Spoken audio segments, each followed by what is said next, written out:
ысырып қолданып қалай. Бүгін сіздермен жеңіл және оңай түскі асқа пирожки пісіретін боламыз. Ол үшін бізге ұн, қант, тұз, кішкене ашытқы, дрожь, сода және сары май керек болады. Ең алдымен суымызға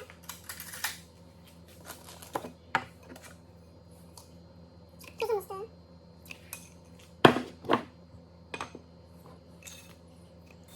қантымызды және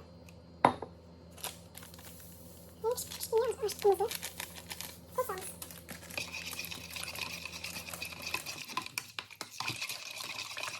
Ішіндегі тұзымыз, дрожжымыз, қантымыз ерігенше ұнымызды алып,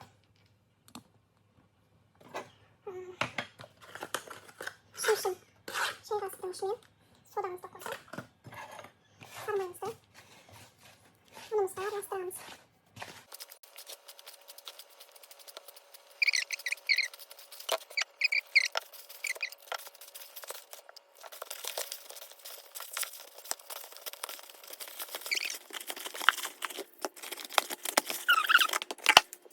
Hamurumuzun yuvarlana tolanca pирожкimizin начинкasını dayayız.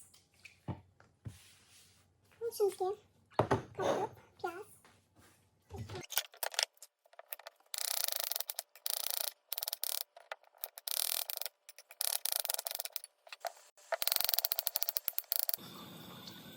sıkmayımızı koyuyoruz.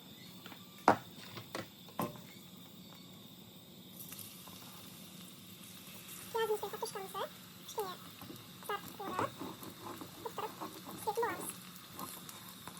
Bu sayede demlik oldu, demlik oldu. Çıkmadan bu suğla kaynatmalarında.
Біздің жаңа жасаған пирожкиміз дайын болды. Тез әрі дәмді. Қазір дәмін көрсетейін.